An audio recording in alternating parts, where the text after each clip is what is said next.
Testing audio, check 1 2. Testing stream audio, check 1 2.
Testing stream audio, check 1 2.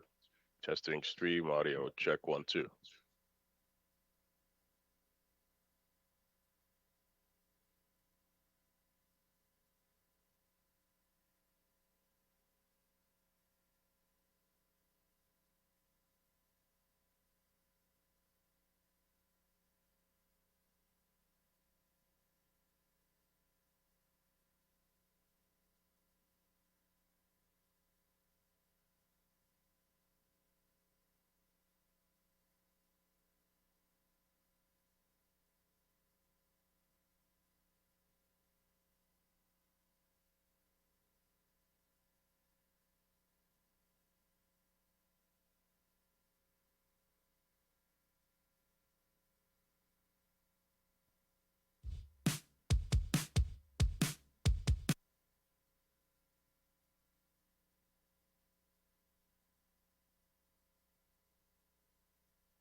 Check 1 2.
Check 1 2.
Good morning. This is Councilor Broad checking in.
Here, help.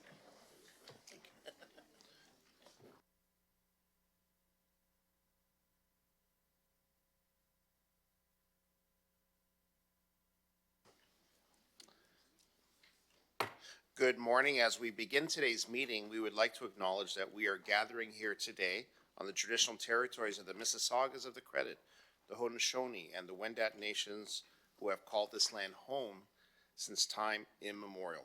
We recognize the Mississaugas of the Credit as the original rights holders and the signatories to Treaty 19, the Adjutant's Purchase of 1818, and that the agreements made therein are foundational to our nation-to-nation relationship. As a city, we are committed to our ongoing role in reconciliation through meaningful action rooted in truth, justice, and respect. We are grateful to the original caretakers of this land who have ensured that we are able to work, play, and live in Brampton now and in the future. Good morning and welcome to our meeting of Brampton's Committee of Council. I will ask the clerk to do a roll call. If you could just let us know who is here. Through Chair Vasante, all members are present today. Mayor Brown, Councillor Santos, yourself, Chair Vasante, Councillor Paleshi, Councillor Keenan, Councillor Medeiros, Councillor Fortini, Councillor Power, and Deputy Mayor Singh are in person. And we have online joining us, Councillor Brar and Councillor Tour. Thank you very much. And with that, we'll move to our approval of the agenda. Does any member wish to add a business item to today's meeting? Mayor Brown. Yes, I'd like to add an announcement for Yuvraj Samra. That could be 5.1. He is here with us in the chambers. Thank you very much. Deputy Mayor Singh. Thank you. I'd like to move the staff presentation before the delegation regarding TMU and OELA. Thank you. Very good. Councillor Pleshy. Thank you, Mr. Chair. I'd like to add a discussion item around monthly memberships for recreation.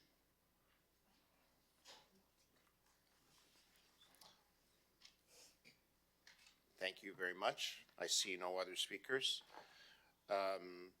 We then have a motion moved by Councillor Keenan to approve the agenda as amended. All in favor, any opposed? That carries. Declarations of conflict of interest under the Municipal Conflict of Interest Act. Does any member have a declaration of pecuniary interest under the Municipal Conflict of Interest Act for any matter to be considered on today's agenda? I see no speakers, but I will ask the clerk to note that I will declare a conflict on item 15.5, verbal update on PAMA transition as I live across the street from the facility. And so we'll ask the clerk to note that for the meeting minutes. Consents. Committee, as part of our consent motion process, I will read each agenda item that is subject to the consent motion, and any member may verbally identify the item to be held for debate during the meeting. Any item not held for debate will be considered as part of the consent motion and voted on for approval. I'll start by reading the relevant agenda items, and members can identify any items to be held for debate. Item 7.1, staff update on government relation matters. That is in consent. Item 9.2.1, staff report to request to begin procurement for Susan Fennell Sportsplex interior facility enhancements. In consent. Item 10.2.1, a staff report regarding shopping cart management feasibility of locking technology. In consent. Item 10.4.1, correspondence from Alex Gray, Senior Manager, Public and Government Affairs from Walmart regarding the shopping cart management. In consent. We will hold 11.1.1 and bring it up in our agenda. 11.2.1, a staff report regarding Altitude Accelerator Agreement Amendment. In consent. Item 12.2.1, a staff report regarding further safety restrictions and protocols for Canada Day 2026. In consent. Item 13.1, our referred matters list. In consent. For our closed session, we will hold 15.1, a presentation by Metrolinx. Item 15.2, closed report, Grow Green Award nominees.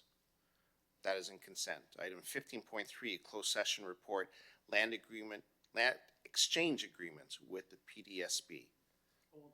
Held by Deputy Mayor. Item 15.4, closed session report, request to begin procurement on battery electric buses. That is in consent, and we will hold 15.5. The clerk will summarize these items to be included in our consent motion for approval. Through Chair Sante, the following items will be included on the consent motion. 7.1, Government Relations Matters. 9.2.1, Staff Report, Request to begin procurement for Susan Fennell Sportsplex. 10.2.1, Staff Report, Shopping Cart Management. 10.4.1, Correspondence from Alex Gray, Walmart, regarding shopping cart management.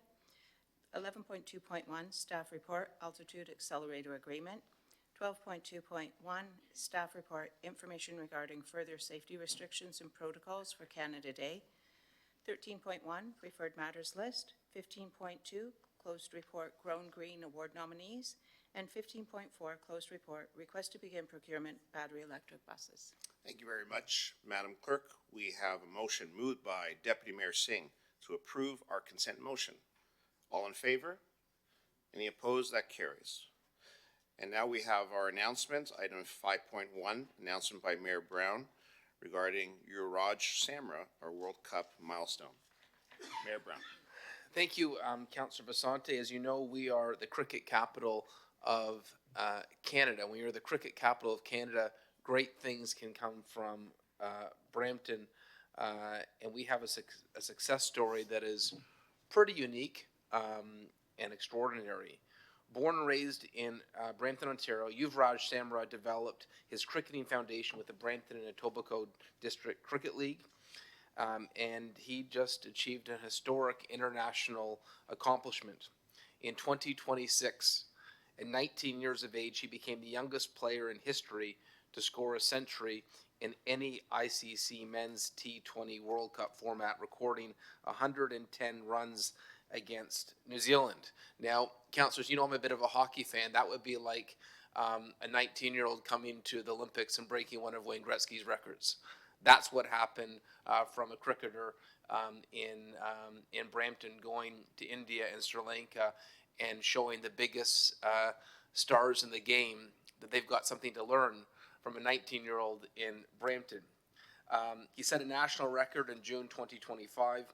He set a record for the fastest T201 half century by a Canadian, and he just keeps on distinguishing himself as an extraordinary cricketer. I think it's important to have role models in the community, and what he accomplished with the century. If you turned on any sports station in cricket-loving countries, this was the top news. In India, it was the top news.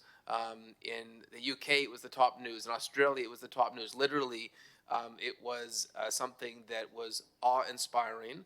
And now he's a bit of an international celebrity. But he wanted to come back to where it all started, in the city of Brampton. And he's very modest. Our friend Jimmy Sharma insisted that we really celebrate the special individual. He didn't want to be feted. He didn't want to be celebrated. But like I said, it's important to celebrate people who are extraordinary, people who are role models. So Yuvraj and Jimmy, can you come to the front so that we can recognize this extraordinary accomplishment? And then I'm going to ask members of council to join me as we present a certificate to him.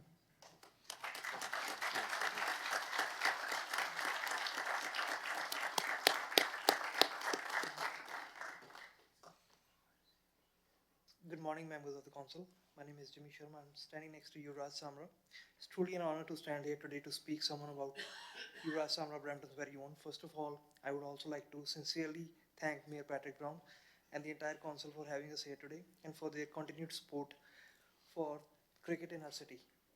Brampton has become a breeding ground for exceptional talent, and Yuvraj is a perfect example of what this city represents: hard work, belief, and opportunity. I've had the privilege of seeing his journey up close, and what stands out most is not just his talent, but his discipline, his mindset, and his unwavering belief in himself.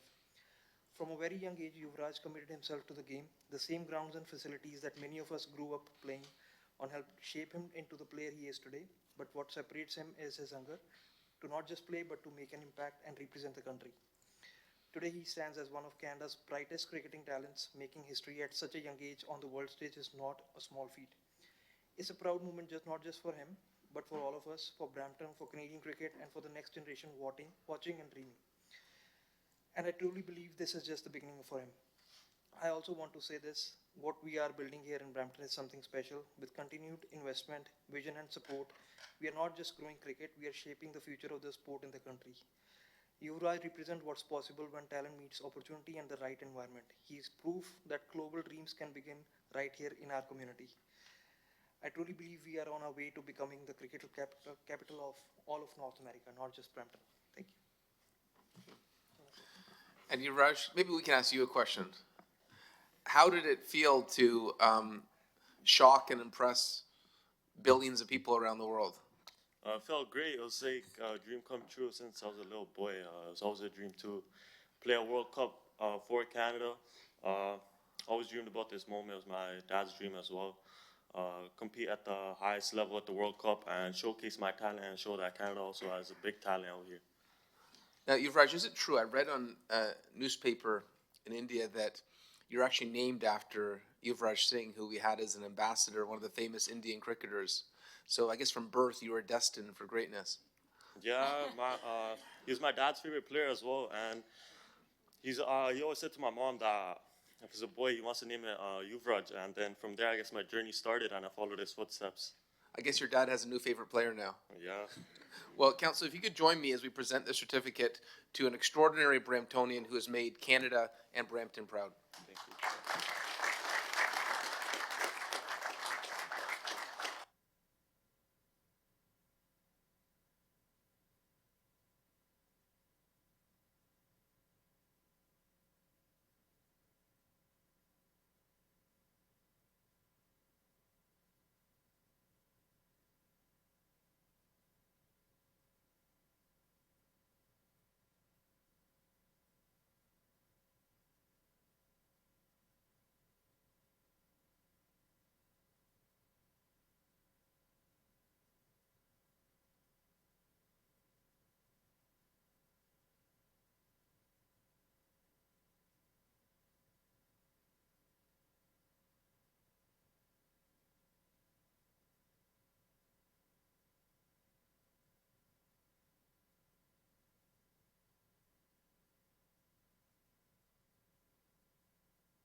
Thank you very much, Mayor Brown, and we will now move on to our delegations. But before our first delegation, we will bring forward 11.1.1, a presentation on the MedTech Task Force updates and wet lab proposal.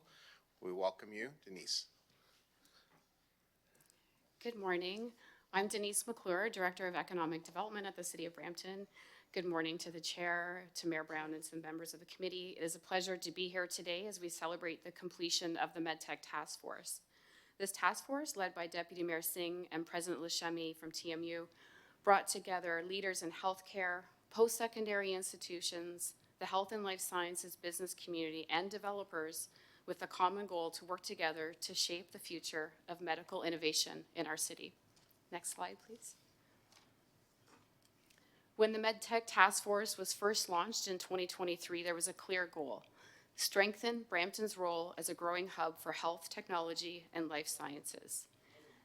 We are home to industry giants such as Medtronic, Boston Scientific, Dynacare, Sun Pharma, Canon Canada, and Canadian Blood Services. The MedTech Task Force was focused on working with industry leaders such as these to engage them to support investment attraction and the startup community to build up Brampton's brand as a MedTech leader. This work was evident at the MedTech conference in Toronto that featured Brampton startups Roga Life and Vivo Surgery on the stage alongside Deputy Mayor Singh and Councillor Tour. Next slide, please. This is just a sample of some of the health and wellness startup companies that have been part of Brampton Innovation District. Over the past 5 years, 31 health and life sciences, health and wellness companies have come through Brampton Venture Zone. The zone plays an important role in working with these companies to validate and commercialize their ideas. The MedTech Task Force has been key to supporting the work of the startups. Next slide, please. A key success of the task force has been the collaboration between research, education, and industry. Through the work of the task force, local companies and startups have been engaged with TMU and involved in the development of the new medical school. And this included a joint tour of the medical school site while it was in the build-out. Next slide, please. In September, we celebrated alongside TMU the grand opening of TMU's School of Medicine. This new facility integrates education with research and clinical care and significantly strengthens Brampton's healthcare system and position in the health and life sciences ecosystem in Ontario. Next slide, please. The MedTech Task Force identified that there is a clear need for a wet lab and research space in Brampton. In 2025, a feasibility study was completed that assessed the market demand, the expected development viability, and identified opportunities to support research, innovation, and commercialization. And just this morning at our celebration event, we heard from a local Brampton startup that came through our innovation district but was unable to find wet lab space in Brampton, and they are currently located at UTM campus in Mississauga. So it really is critical for us to have this infrastructure in Brampton, and we will hear more about that from TMU after I'm finished. Next slide, please. We want to take an opportunity to thank everybody for participating in the MedTech Task Force. It was really great to work together, and to speak more on this, it is my privilege to invite President Lashemi forward, co-chair of the task force. Welcome, President Lashemi.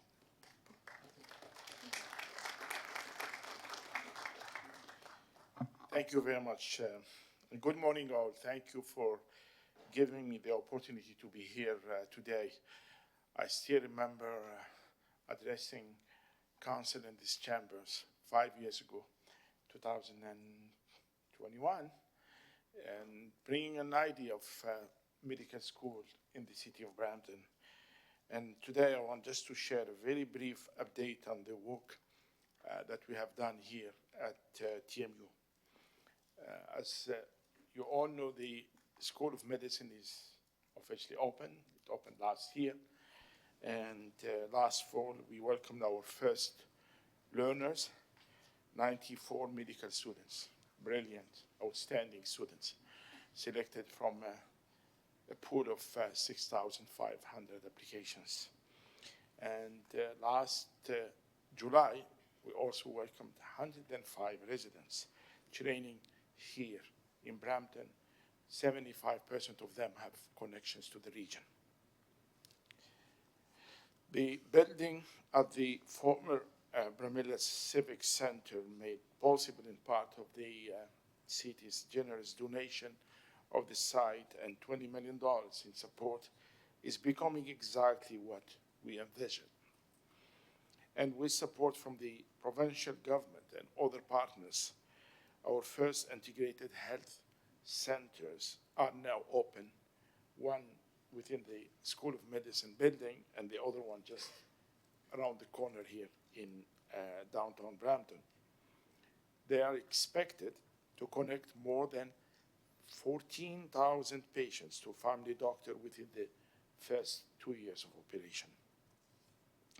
We are proud of this progress and grateful for the city's partnership in making this possible. And I want also to recognize the MedTech Task Force, which held its final meeting early this morning.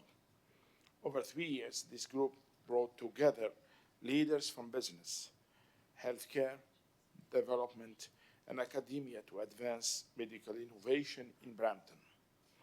And I want in particular to thank co-chair of the task force, Deputy Mayor Singh, for his leadership and energy throughout this journey.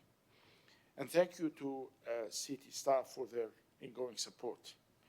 The task force work, including the wet lab feasibility study, has resulted in practical, evidence-based recommendations that are now going to be shared with Council.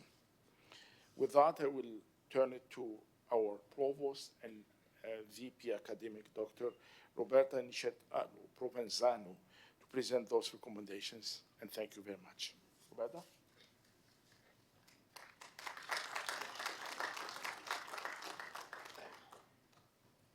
Thank you very much and good morning.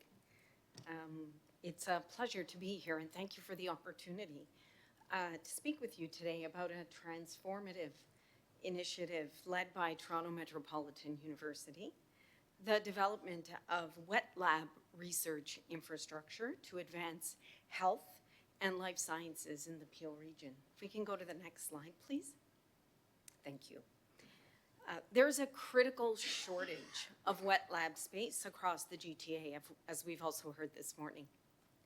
TMU has a unique opportunity to position Brampton as a hub for Ontario-made innovation, job creation, and commercialization in life sciences, biotech, medical devices, digital health, and clean technologies.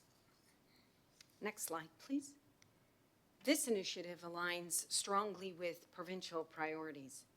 It will accelerate the commercialization of made in Ontario technologies, strengthen collaboration between industry and academia, and support regional economic development.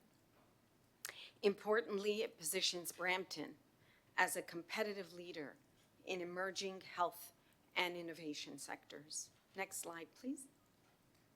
The proposed infrastructure includes wet labs, clinical innovation and prototyping labs, and specialized training spaces.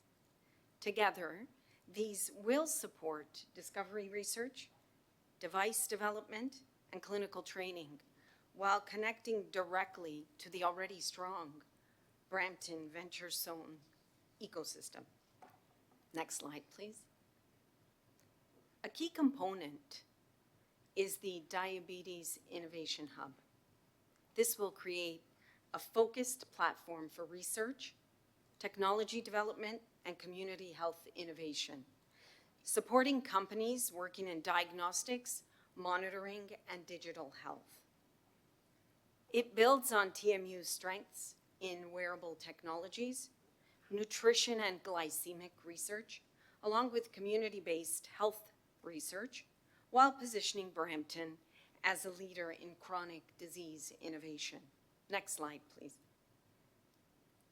This initiative will position Brampton and the Peel region as a vibrant life sciences hub within the Ontario Innovation Corridor. It will attract firms specializing in biomanufacturing, digital health, and clean technologies, contributing to the city's reputation as a center for cutting-edge industries. It will also support commercialization and create jobs across research, technical, and skilled trade sectors, while expanding opportunities for diverse local communities and for youth. Next slide, please. At the provincial level, this initiative will accelerate innovation and market adoption of Ontario-developed technologies, strengthening competitiveness and long-term resilience. Next slide, please. We propose a co-led governance model between TMU and the City of Brampton. This approach ensures shared accountability with advisory participation from government and industry partners to align priorities and strengthen collaboration. Next slide, please. We recommend a mixed funding model, public, private, and philanthropic. TMU will contribute academic leadership, research capacity, and training opportunities in close alignment with our School of Medicine here in Brampton. Next slide, please. Over the past several months, TMU has engaged in approximately 20 stakeholder consultations. The response, and you'll see some of them listed on the slide, the response has been strongly supportive, including from industry leaders, health system partners, and innovation organizations. Next slide, please. Looking ahead, we will finalize a joint concept paper to define those shared priorities and governance, engage provincial and federal partners to position this initiative as a strategic investment. The city will explore suitable sites near the School of Medicine, and we will develop a funding strategy. From there, we'll launch a TMU City of Brampton task force to define timelines, design needs, and partnership agreements. Next slide, please.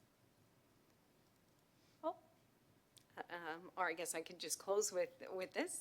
Perfect. This partnership, just to close, represents a bold step forward, an investment in science, health, and community. It represents the next evolution of a proven and successful collaboration that has already delivered transformative projects. Together, we can strengthen Brampton's role in Ontario's life sciences corridor while advancing student training, research, and inclusive economic growth. Thank you, and we look forward to working with you to bring this vision to life, and I'm happy to answer any questions you may have. Thank you very much, Madam Provost, and thank you to President Lashemi. I will ask Deputy Mayor Singh to speak. Thank you, and thank you for your presentation, Dr. Roberta. I want to begin by, first of all, thanking my councillor colleagues and Mayor Brown.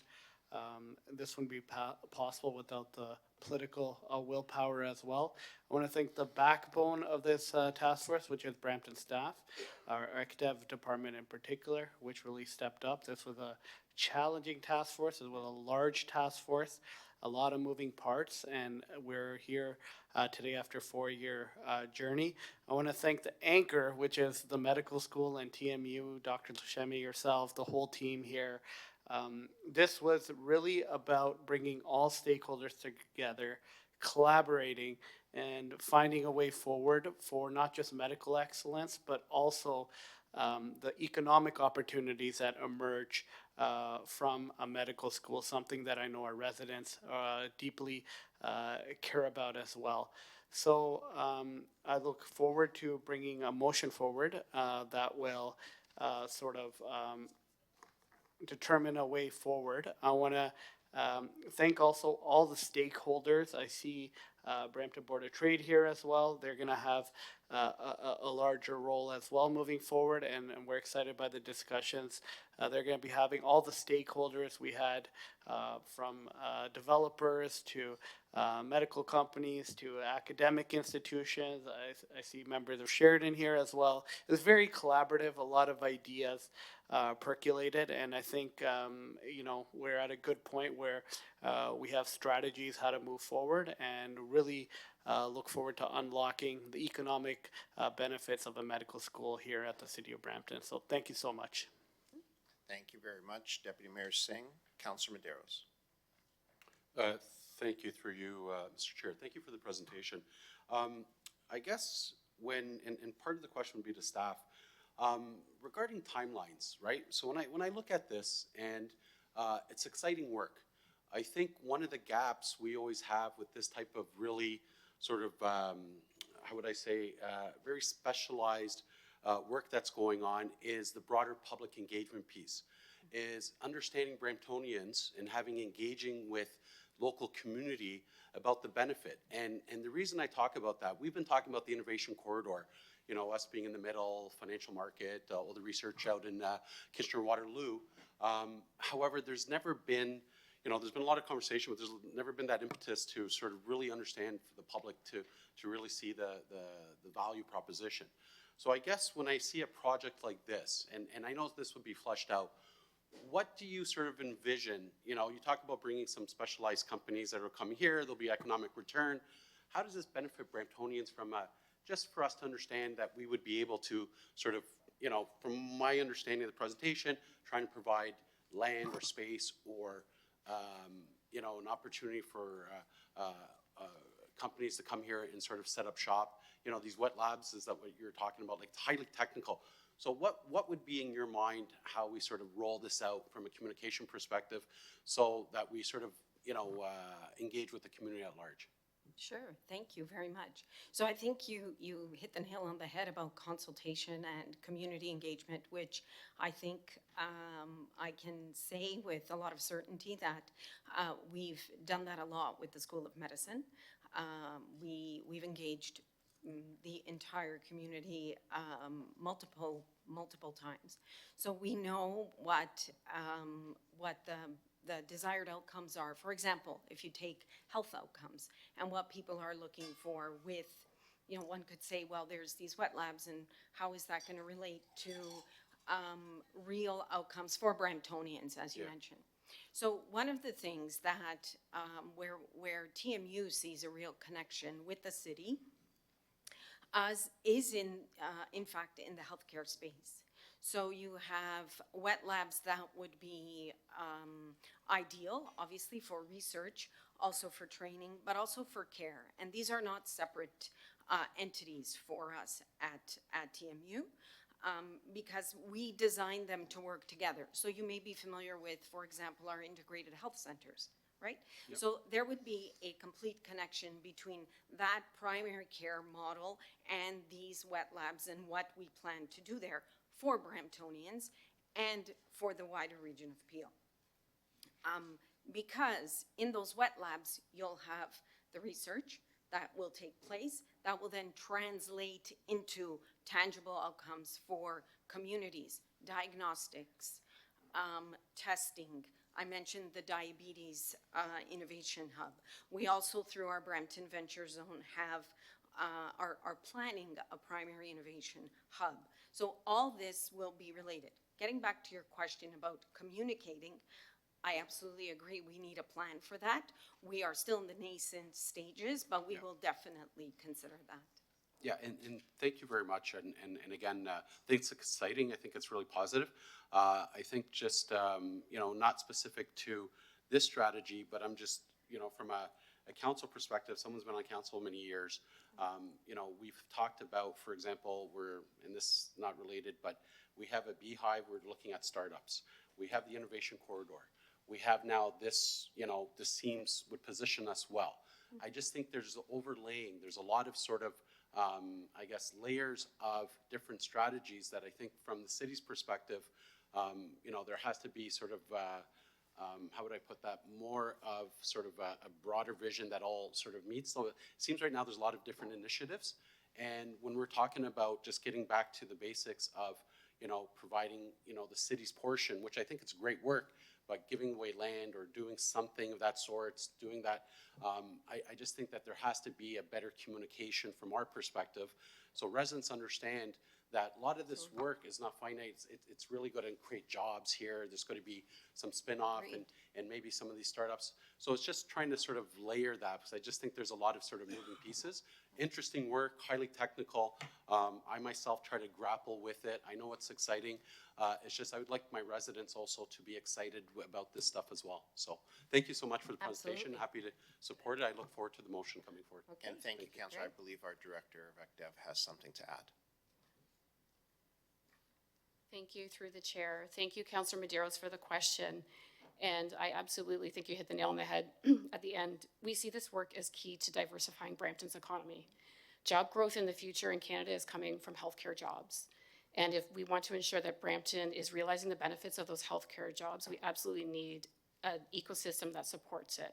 So this is really how we build a resilient economy in Brampton, is that we need to diversify and have these high-tech jobs. And part of that is having a wet lab in our city that has, it's a key piece of the infrastructure to keep those companies here. Thank you. Thank you, Madam Director. Next, Councillor Pleshy. Thank you, Mr. Chair. Mr. Chair, so I don't do this too often, but I think that it's time, you know, we recognize the individual that, you know, put this together, the brainchild behind the task force. And it wouldn't have been done without Deputy Mayor Singh. He had a vision. He went to every member of council, and you can tell by the people that are just on that list of how important it is. And so kudos goes to you, Deputy Mayor, for putting this together. I'm honored to just be a part of this, and the amount of work that you put into this, and my hat goes off to you because you've done a tremendous job in putting this together, and that's I just wanted to recognize Deputy Mayor Singh for all the work that he did. Thank you, Mr. Chair. Hear, hear.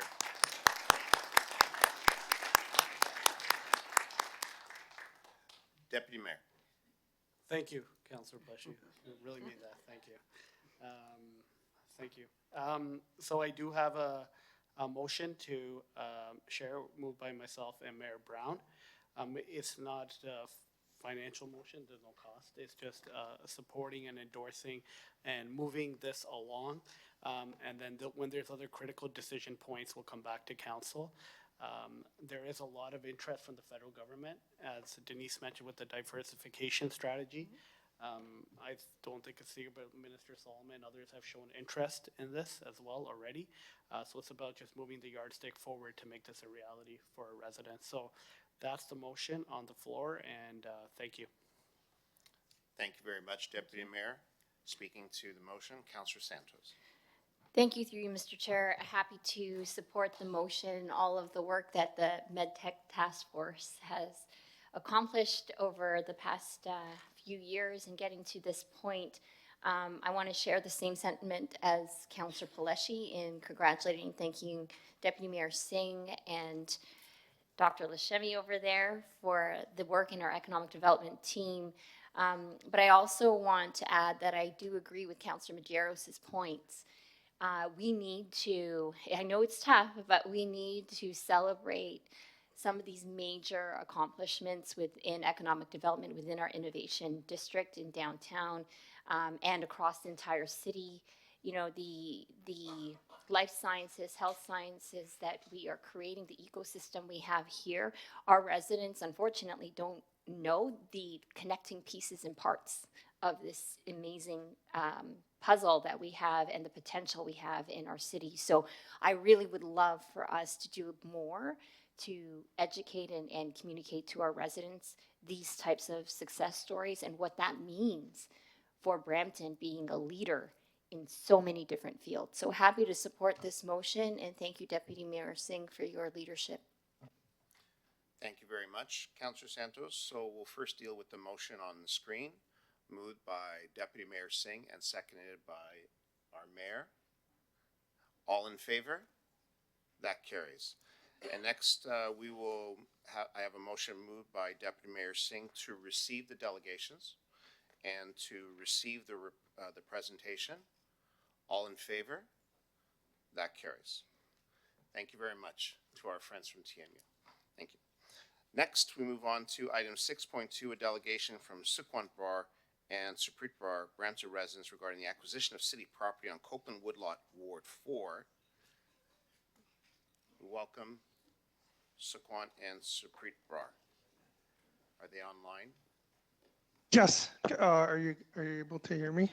Please. I'm on the Yes. Teams meeting. Thank you. Thank you, everyone. Apologies for not being able to attend in person today. I would like to thank all the committee members giving me this opportunity to present this matter to council. Special thank you to Councillor Keenan, who visited our home, as well as the Parks Department, Lassie, Rajat, and Gurmeet from the Realty Services, who listened to our concerns and provided these potential solutions. So the property in question abuts our backyard. It's entirely landlocked and situated directly behind our residence.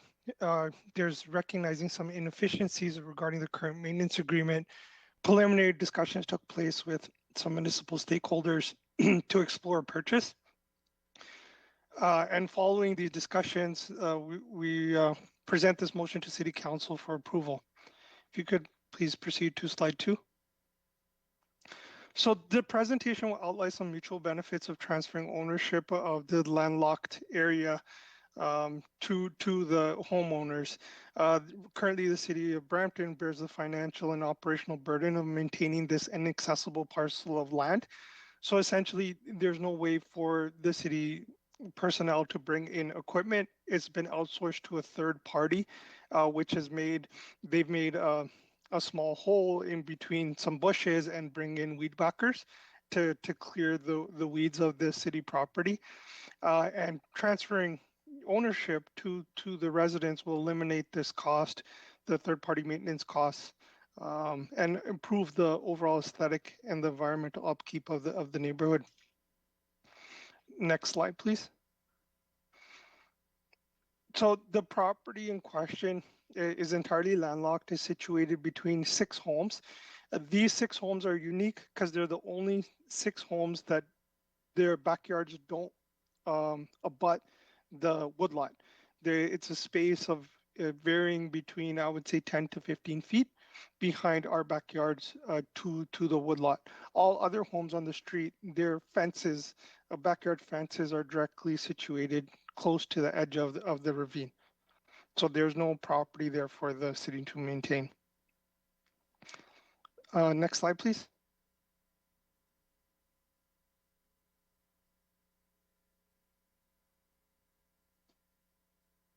Okay, this is just depicting that there's no public road access or no access for equipment to maintain the property. Next slide, please. So these are a couple of pictures that we took from the site. One is from the area behind our backyard property fence, and the other one is from our property. So this shows, pictures from last year before Councillor Keenan stepped in to help to have that site start to be maintained. There were tall weeds, unkept grass, dominating the city-owned property behind the chain link fence. This was causing concerns around rodents and animals and greater mosquitoes before this was maintained, and then now it's being done by the third-party contractor. Next slide, please. So it's just, this is just reiterating that there would be a benefit to both the city of Brampton as well as the homeowners who abut this property as the backyard space would increase, and then the transfer of ownership would reduce the maintenance costs and the ongoing costs to the city, and just create operational efficiencies and reduce the community nuisance of these ongoing potential concerns around maintenance. Next slide, please. I think we could skip to the end of the presentation. If there's any other questions in regards to the proposal, I'm happy to address them. Thank you very much, Sequant. Stay online. We have speakers. Councillor Keenan. Thank you. Thank you, and through you, Mr. Chair. Thank you for the delegation. We've definitely had a few, in my term anyways, a few residents reaching out with similar concerns about the maintenance in behind the homes in these landlocked situations. So with this one, I just want to refer this delegation to staff, and then come back, I guess, to council if you have any suggestions on how we can either move it forward or if it's even possible. Thank you, Mr. Chair. Thank you very much, Councillor Keenan. Councillor Pleshy. Thank you, Mr. Chair. So great presentation. Thanks for delegating. There are many areas throughout the city that are like this, and that it seems to be a growing concern amongst the people that live behind these areas that we're renaturalizing, that they're invasive species and all kind of terrible types of plants that start growing there, and it's our way of saying, we're not going to cut it because we're going to renaturalize it, which is the right thing to do. But when it comes down to it, it turns into a bunch of weeds and it turns into an eyesore. I would like, and I've talked to staff before about this. I would like the opportunity for this report when it to come back. If it's not a sole purchase of the property, then maybe there is some kind of agreement that the city can enter with the homeowner that, that land can become kind of their almost right of way. It doesn't allow anybody else to be on that land. It's still owned by us, and the payment of that land would be that they take care of the land and up to the city's standards. Maybe that's the opportunity here, and they can enjoy something. I have a lot of people that want to put gardens, and these people, not only do they you didn't hear this, but they do put gardens. But then they donate all the food to food banks and stuff. So there's some great opportunities here, and if maybe that referral, when it does come back, if staff can talk about that, I would appreciate it. Thank you, Councillor Keenan. Thank you to the delegation as well. Thank you very much, Councillor Pleshy. So I have a motion moved by Councillor Keenan to refer this to staff and to receive the delegation. All in favor? That carries. Next, we have a delegation from Rita Harlal, Joyce Jones, and Jagpreet Hall, Brampton residents, regarding a request to replace the concrete wall along Highway 410 south of Bovaird Drive in Ward 7. Welcome, everyone. And councillors. We're happy to be here, but we also realize that this is going to be difficult. So the issue is being brought to the City of Brampton simply because in all our efforts with MTO representatives to address this deterioration, we've been constantly told it's the City of Brampton who constructed the home builder, Bramley Limited at the time, to install the walls, and therefore it's not MTO's property or concern. At the time, this highway did not exist when we moved in. I'm an original owner, so is Rita. The closest was Heart Lake Road, one lane north, one way south. So the noise vibration has increased since 2006. These walls have been deteriorating. This intensified in 2022 when all the walls started to deteriorate. And on April 27th, 2022, Stu Eli, on behalf of Margaret Northrop, sent an email to you, Mayor Patrick Brown, who in turn sent the email to Garrett Collins, who I had many emails with as well. We then went on to the MTO people to an environmental assessment meeting, which my neighbor Dave Masurk and I attended. And it was obvious that it was due diligence. They had no intention of replacing the wall, our walls. Interestingly, chain link walls on the opposite side, on the northwest side, will be replaced. However, that TSR part, I'm nervous, sorry. The Transportation Environmental Study Report was to be issued, and to date, nothing, no indication of noise levels, nothing. So Mrs. Northrop had also been in touch with Premier Ford, and he did come to Nature Court last year and looked at the walls. Said he was on his way to a meeting with Patrick Brown, and that he would discuss it with you about these walls and what we can do about them. We realize it's not on your property, it's not on MTO's property, but it is a serious issue. And so we're hoping that, I've had many contacts with Luca Campagna, who Premier Ford designated to to look into this. I've had numerous emails, phone calls, texts. Last year he told me it had been approved, that it was just a matter of cost, design.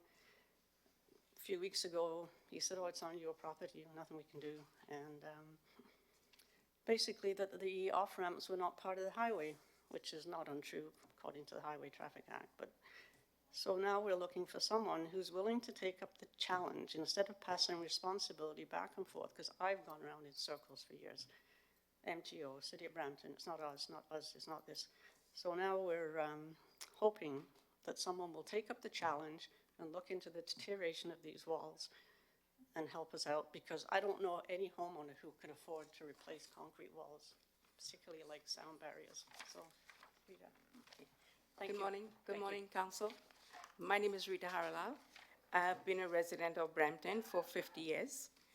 I first want to thank Mr. Fortini for his office responding to my email. So over time, the population in Brampton has grown significantly, and the traffic along 410 has increased tremendously. As a result, the concrete sound barrier wall separating our properties from the highway is now shaking, cracking, and crumbling due to the constant noise and vibration. This poses a clear safety risk to nearby residents, as strangers are jumping over the fallen walls and wild animals such as coyotes are running through our properties. Even the panhandlers at the top of the exit to Bovaird is using our property now as a restroom. In addition to the structural concerns, the level of noise, pollution, and vibration has become unbearable.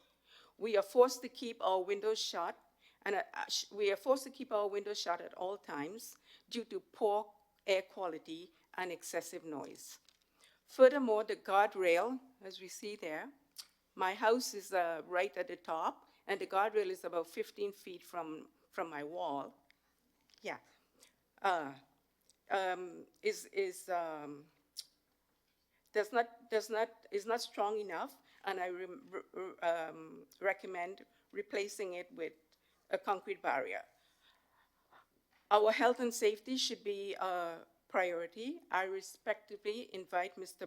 Mayor Brown and the members of council to visit Nature Court and Nadley Court to witness the issue firsthand and better understand the urgency of this situation. Thank you. Thank you, Rita. Thank you, Joyce and Jack Preetz. Stay there. Councillor Fortini. Yeah, thank you, Mr. Chair. Thank you, Rita, everyone for coming in. And yeah, we did work on this, and I remember when we sent it to our Public Works, they got a hold of the province, and they were said that they were going to do it at the time. It's MTO, it's private property.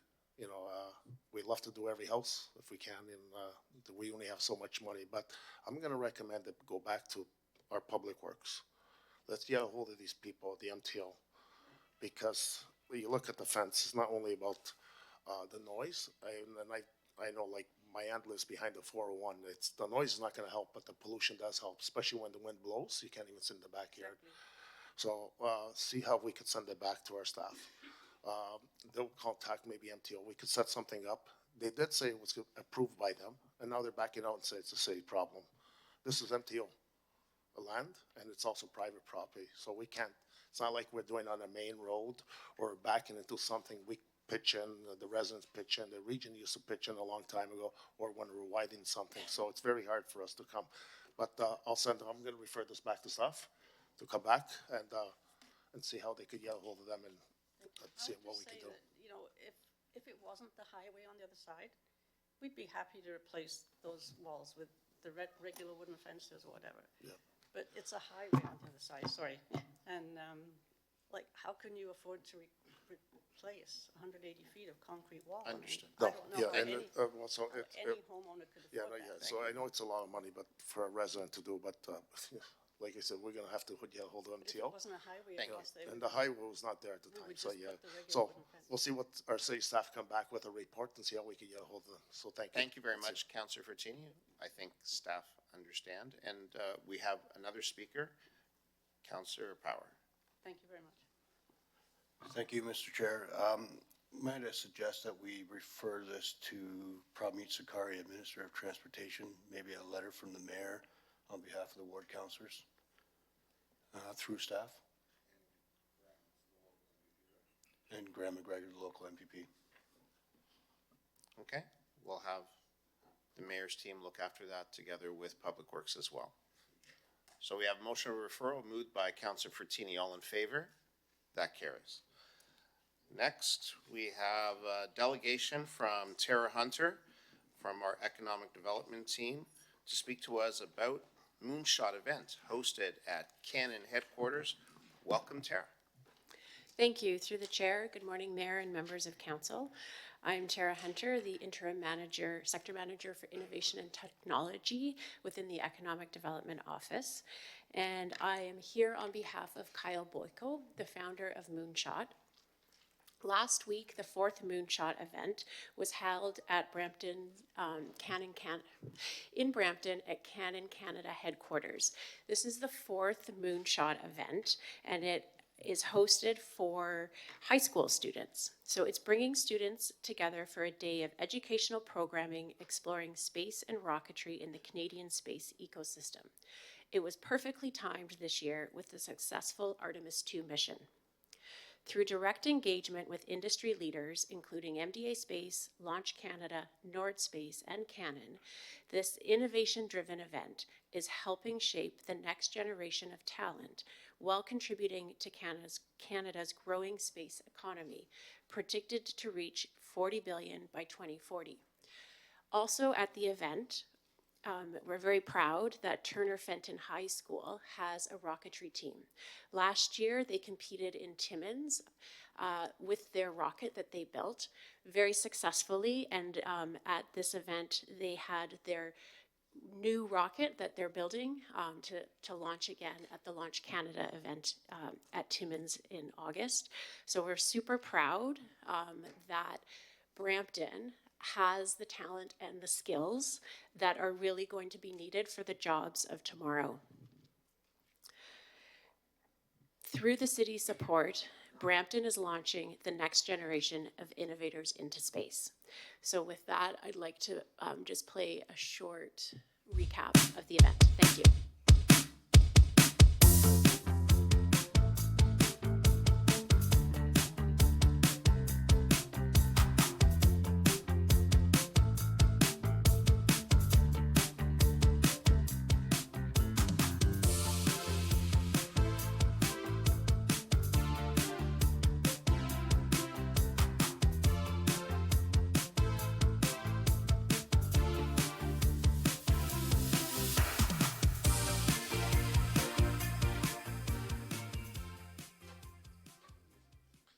Thank you very much, Tara. We have speakers. Councillor Santos. Thank you through you, Mr. Chair. This is another example, I think, of success and good news stories in economic development in the city of Brampton. I think we still need to elevate more and break through in the news. I'm a bit biased. My son goes to Turner Fenton, and so I'm so pleased whenever I see them there at the Rocketry Club that the young people across the city, across the GTHA, are here in Brampton, particularly Canon headquarters, where we have a strong relationship with folks from Canon. Thank them very much to develop that pipeline of talent in aerospace, in engineering, in advanced manufacturing. So it's quite a privilege and honor to see so many young people engaged at this event and growing every single year. The new president of Canon was so proud. It was, I think, his first month on the job, or first couple of weeks on the job. First week on the job, and he met the council and all, like, hundreds of teenagers in their building. So I want to say congrats to the ECDev team for helping to put this together and working in collaboration with Kyle. And let's keep doing more of these things, but I really, really think we should be showcasing it a lot more to celebrate all of these success stories. Thank you very much. Councillor Santos, will you move your seat? Presentation. Moved by Councillor Santos. All in favor? That carries. Our next delegation is from Brent Robillard, President of the Brampton Professional Firefighters Association, regarding provincial funding for municipal fire services. Welcome, Brent. Thank you, through the chair. Good morning, Mayor and members of council. I want to thank everyone for the opportunity to speak today on a matter that we believe is of critical importance and safety to the community. As we've heard from previous speakers, and as I'm sure the council itself no doubt understands, the city has gone through tremendous growth in the last decade. This growth is a testament to the city's vibrance, but at the same time, it threatens to outpace our investments in the very infrastructure that keeps us safe. Next slide, please. Well, at the same time of this tremendous growth, we're navigating through a wave of new provincial residents. Brent, if I may ask you for a moment, we need to pause the meeting as we are now no longer with quorum. If we could ask members of council who are in the room adjacent to please come in. We do have members online, but still we do not have quorum.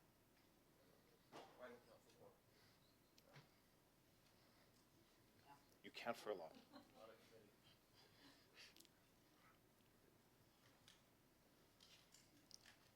Please be patient with us, sir. I only count for quorum at council, that's why. No worries. Need one more. We're good now. Brent, please, with our apologies. Thank you. No worries. Thank you, Mr. Chair. As I was saying, well, simultaneously with this tremendous growth, there's been an increase in provincial regulations, including presumptive cancer and PTSD legislation, increased training requirements for the fire service, and next generation 911 services. Compared to all other emergency services, the fire service remains the lowest funded by the province, even with these additional mandates. While we're grateful for the recent increases in fire protection grants and the Next Gen 911 updates, a bulk of the capital and operating costs still fall squarely on the municipality and the local taxpayers. This combination of rapid expansion and increased provincial mandates has forced Brampton into an impossible decision. Council is currently caught between two urgent needs: investing in the physical growth of Brampton Fire Service to keep pace with our expanding borders, or to divert those same funds to meet the technological and trading standards legislated by the province. Under the current funding model, we simply cannot do both effectively without passing on a major burden to our taxpayers. Next slide, please. While the AMO and the Ontario Professional Firefighters have historically worked on parallel tracks, the rising tide of provincial requirements has reached a breaking point. We share the same goal, community safety and strength, yet we're being strained by the same unfunded mandates. We must move past the era of independent advocacy. To safeguard Brampton's fiscal and physical health, we need a new collaborative strategy that speaks to one voice. Next slide, please. Brampton Fire and Emergency Services has been known in the fire service for innovation. In that spirit, the Brampton Professional Firefighters have approached the Ontario Professional Firefighters Association and now with this council to propose a novel solution. We're calling for a joint resolution from this council and the mayor to the large Urban Mayors Caucus of Ontario and to AMO. We need to advocate collectively for a permanent increase for provincial support, either through a regular funding mandate or specifically through the introduction of a 911 levy. This model has already been widely adopted across the country and is an established provincial benefit, which could see us $214 million provincially. Next slide, please. To put this into perspective, all of the 12 provinces and territories that provide 911 service, Ontario and British Columbia are the only two without 911 legislation. Of the 8 remaining that charge a 911 levy,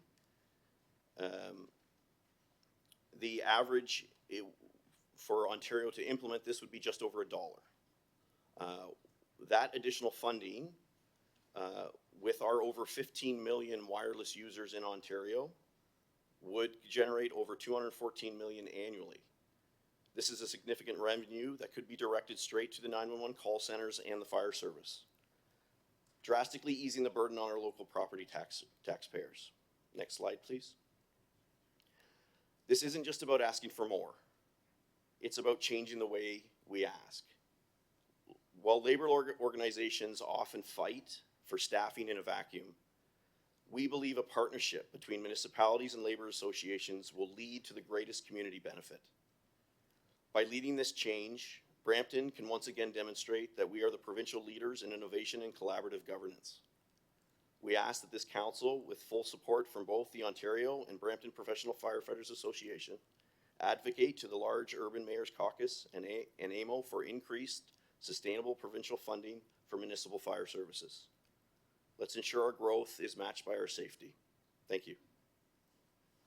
Thank you very much, Brent. We have speakers. Councillor Santos.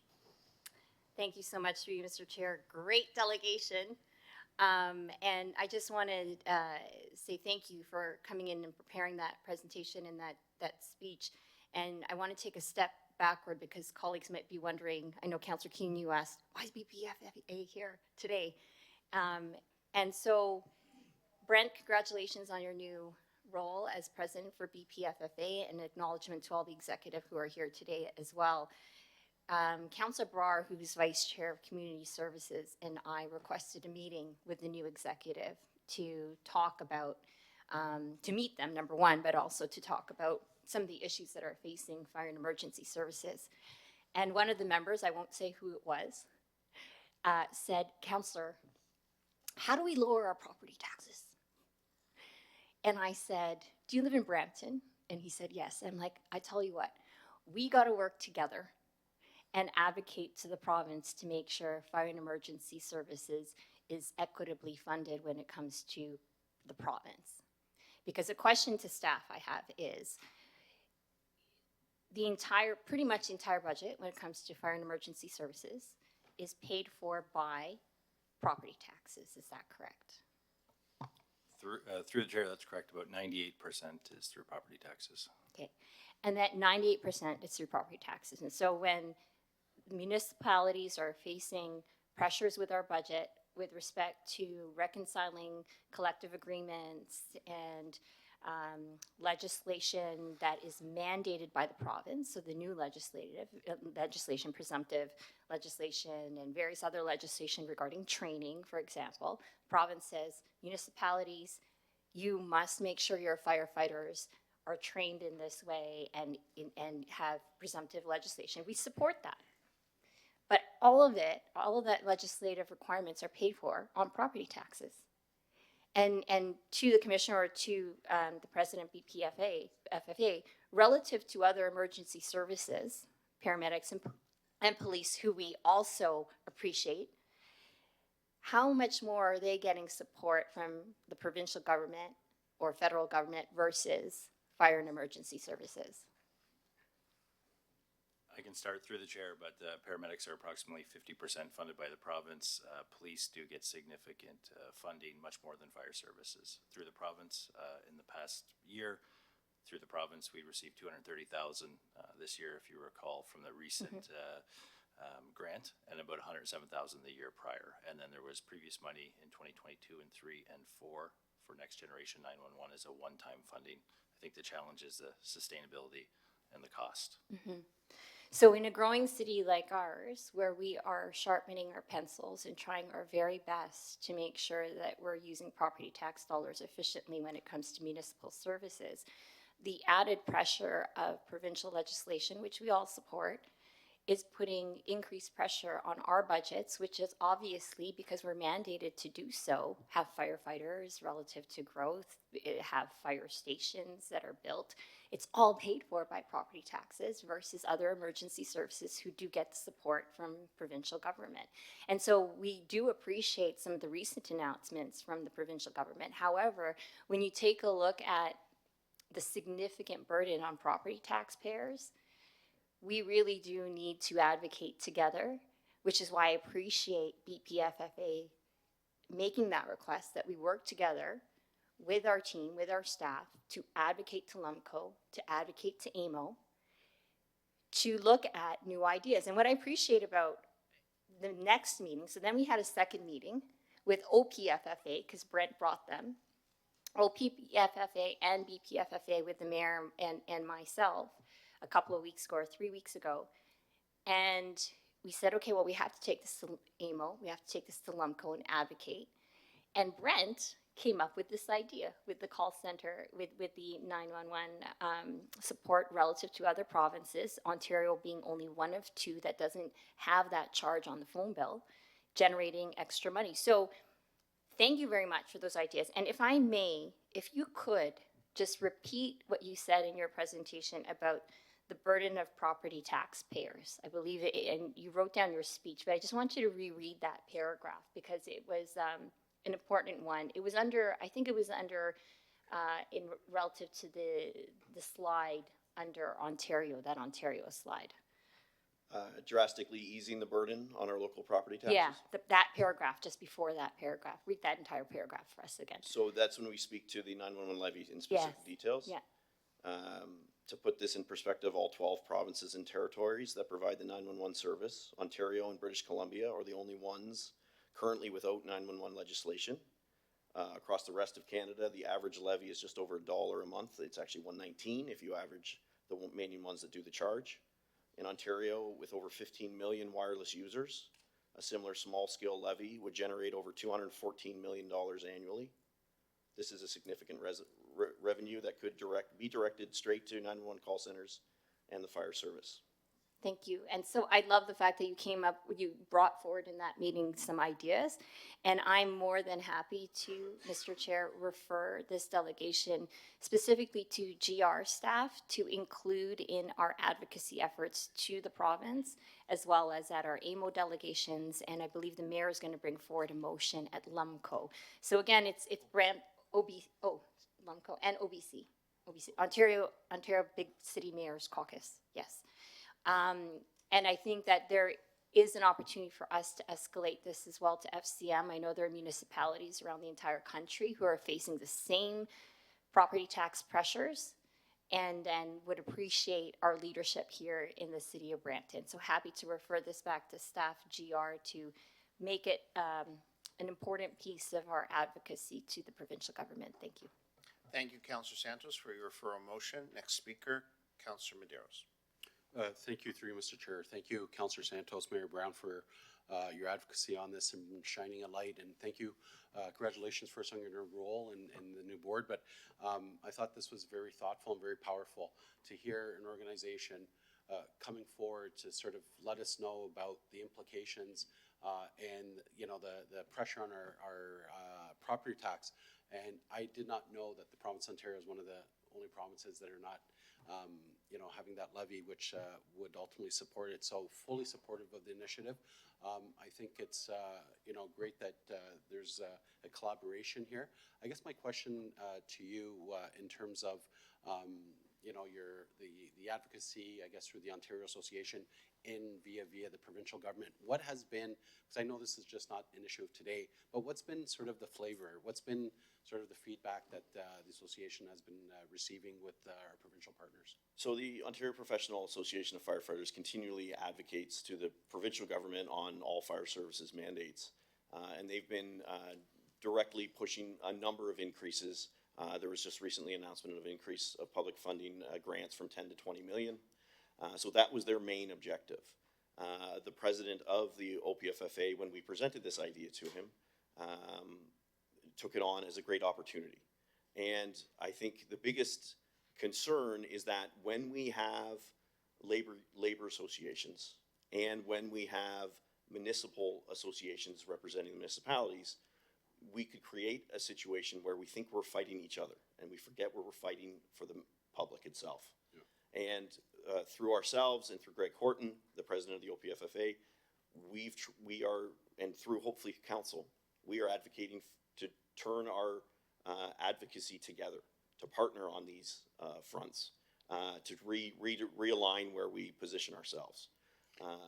The battling and the argumentative sort of stance has gotten us behind where we need to be, and we need to sort of elevate and think of a new and innovative approach.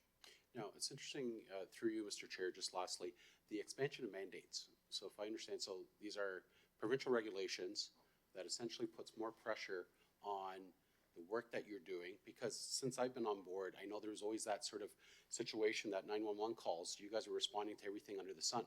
And it's not just specific to fire, and I know as a growing population.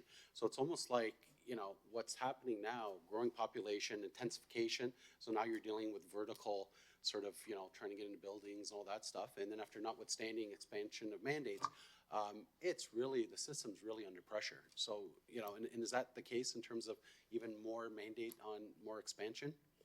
From what it appears, from what we're seeing from actual practice, the costs to increase the training and legislative requirements are beyond what was anticipated from the provincial government.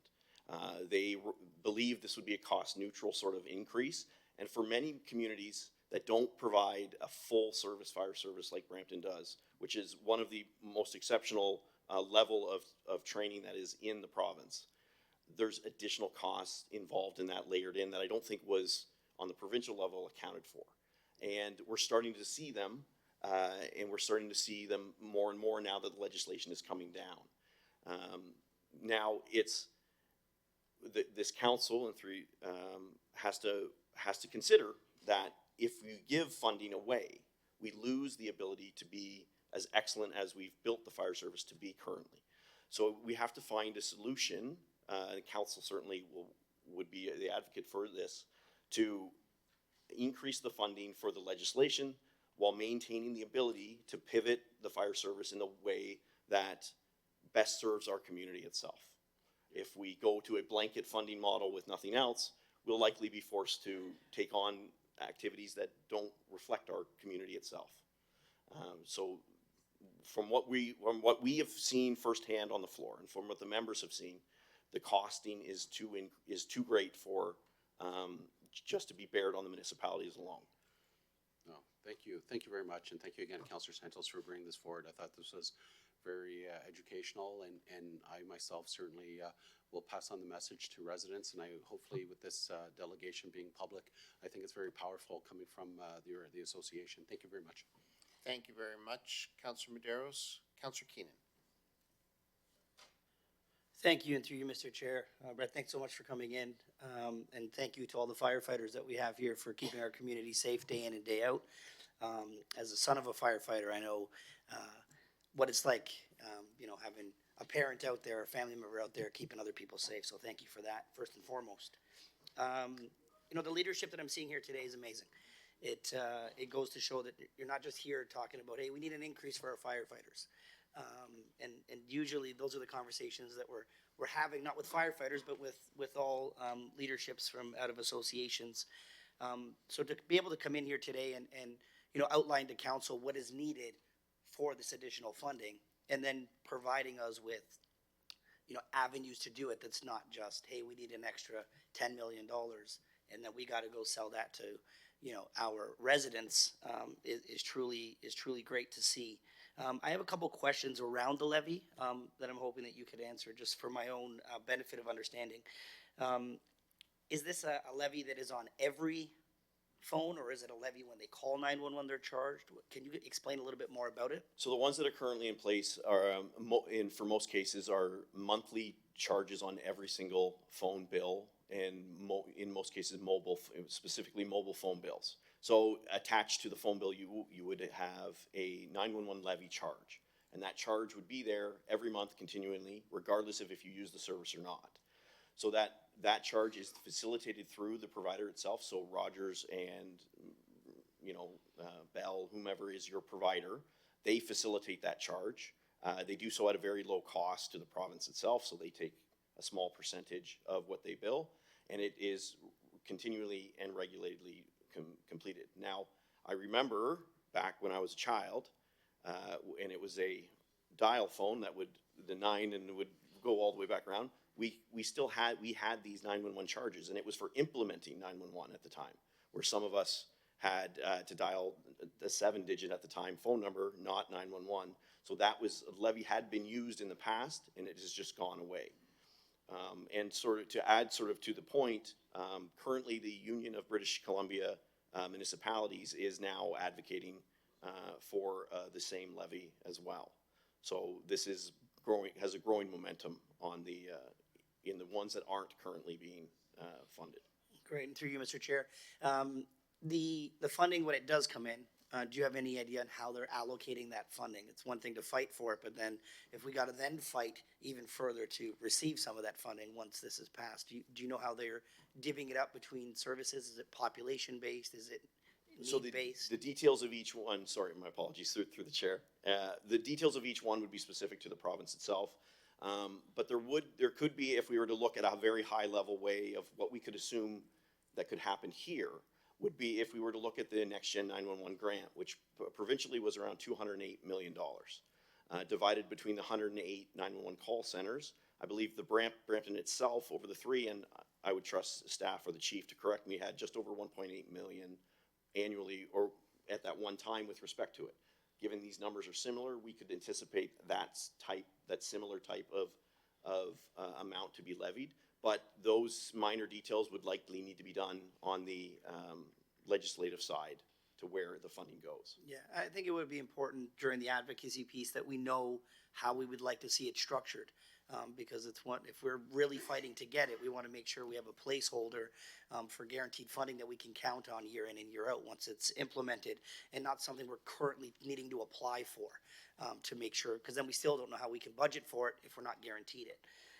And my last question to you, through you, Mr. Chair, can you tell me what some of the funding would be used for? So the ones that we currently see that are being used are basically being used to offset the cost of running the 911 centers. So we have our own communication center itself.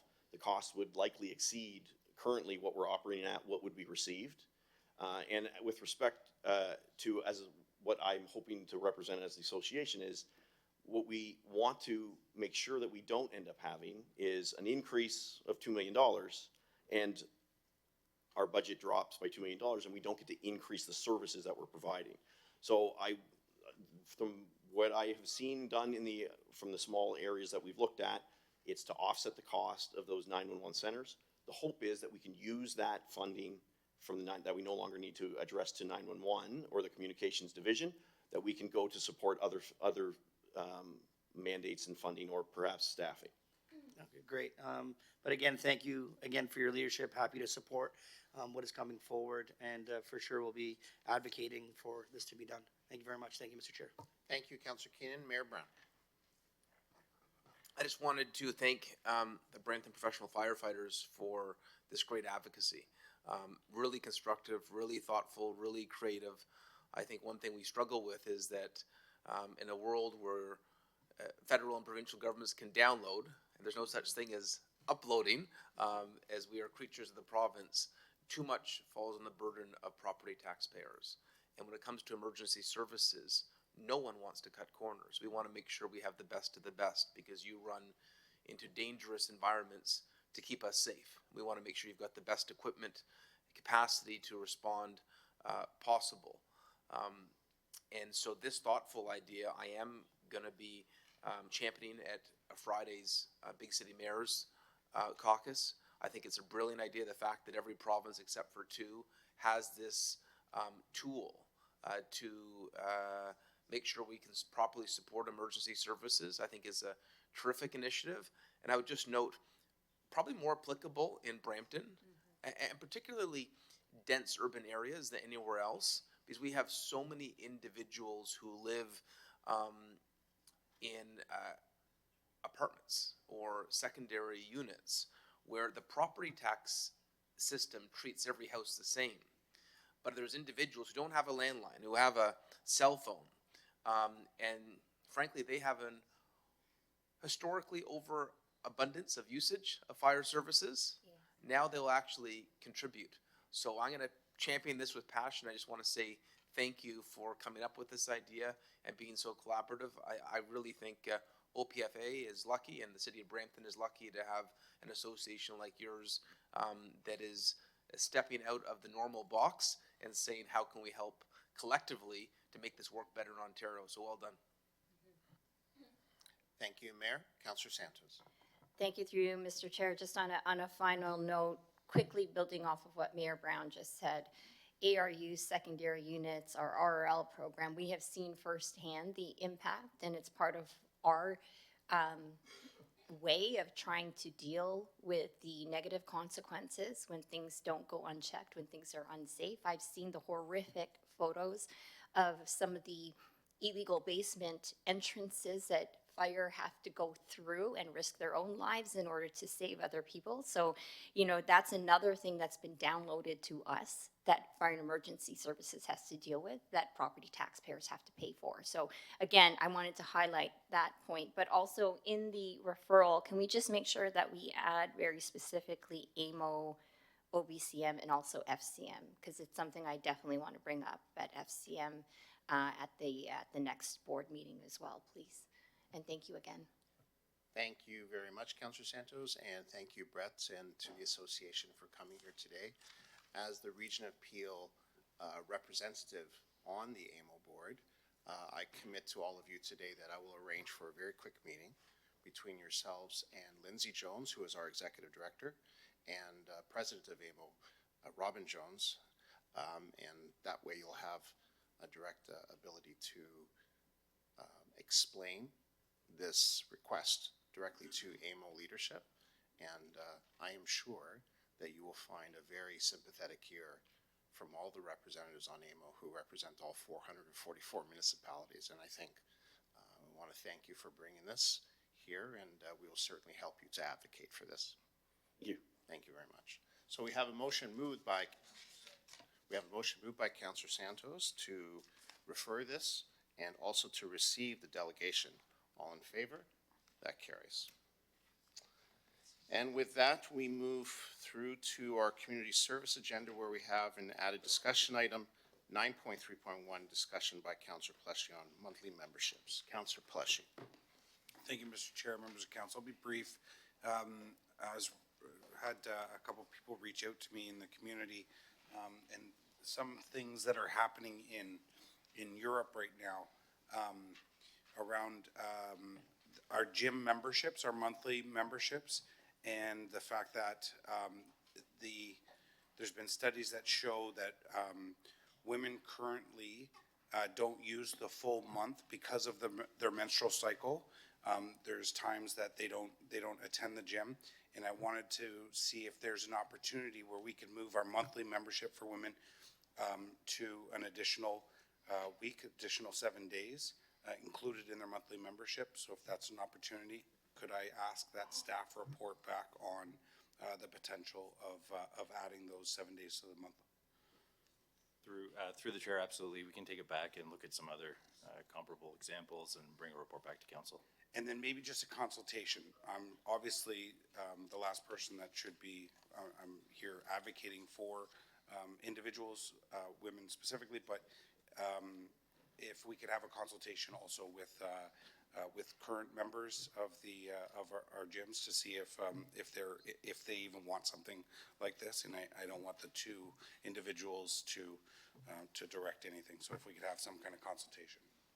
Through the chair, we'll take that into consideration. Yes, absolutely. Thank you. Thank you, Mr. Chair. Thank you very much. And do we need a motion for that, Madam Clerk, or do staff have the direction?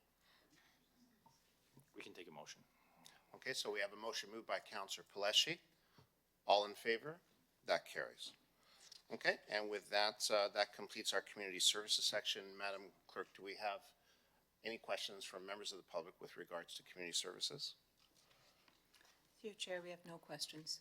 Thank you very much. And all of the items in legislative services were in consent. Madam Clerk, do we have questions from members of the public with regards to that section? Through you, Chair, no questions for that section. And just to be completely thorough, do we have any questions from members of the public with regards to our economic development section? Through you, Chair, no questions. Okay, and seeing as corporate services, everything was in consent, do we have questions from members of the public with regards to that? Through you, Chair, no questions for that section either. Okay, and finally, Madam Clerk, do we have any questions from members of the public with regards to any section of today's agenda?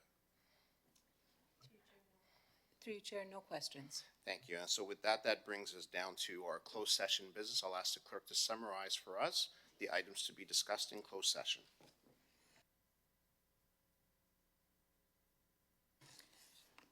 Through you, Chair, the following items will be addressed in closed session. 15.1, presentation by Metrolinx update. 15.3, land exchange agreement with PDSB. Pursuant to open meetings exception under 239(2)C of the Municipal Act. The Metrolinx presentation is subject to section 239(2)H of the Municipal Act. And the final item is a verbal update, PAMA transition pursuant to section 239(2)K of the Municipal Act. Thank you very much, Madam Clerk. And so I will ask if Councillor Power will move us to go into closed session. All in favor? That carries. Madam Clerk, how much time do you need?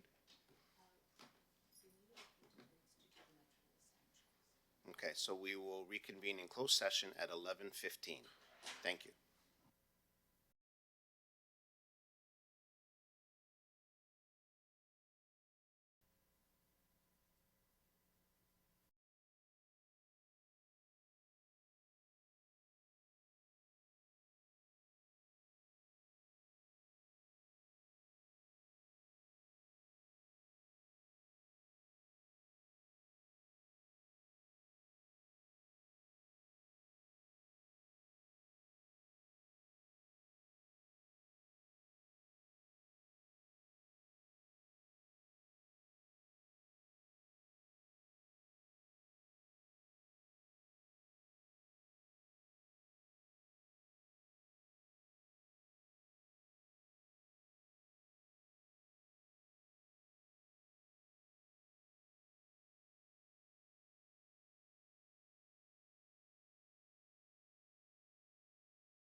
To members of the public watching today's meeting, all meetings of committee must start and end in public session, and after a closed session is completed, we reconvene in public session to complete the business on today's agenda. I will, in the interest of transparency and open government, ask the clerk to report any outcomes from today's closed session business. We do. Through your chair, just a note, we have Councillor Fortini, Councillor Santos, and Councillor Brar online. Very good. And in closed session today, 15.1 was considered, information was received, and no direction was given. 15.2, this item was approved on consent and direction was given. 15.3, this item was considered and direction was given, including that the following motion be considered in open session.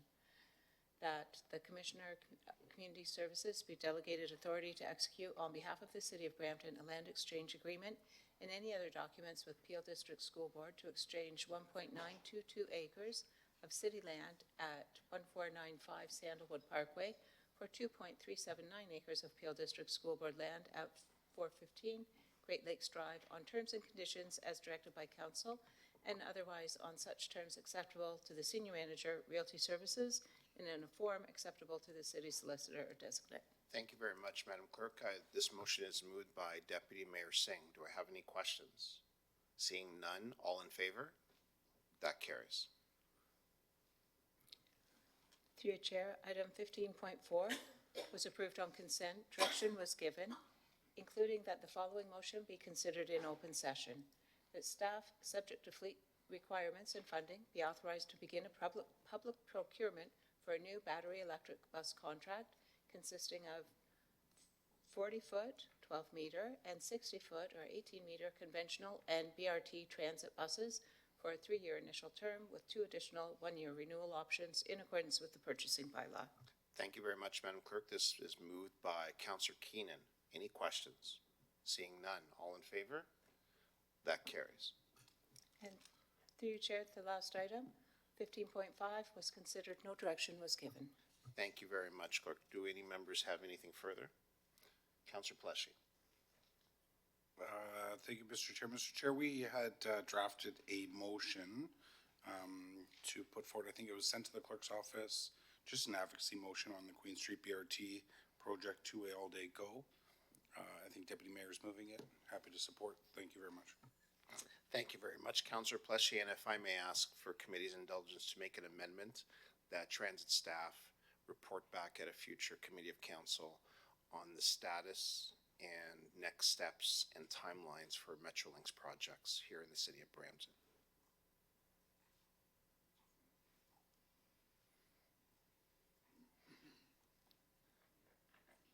Moved by Deputy Mayor Singh. Do any members have questions?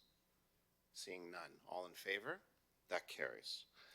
Very good. And now we're at adjournment. Committee is next scheduled to meet on Wednesday, April the 29th, 2026 at 9:30 a.m.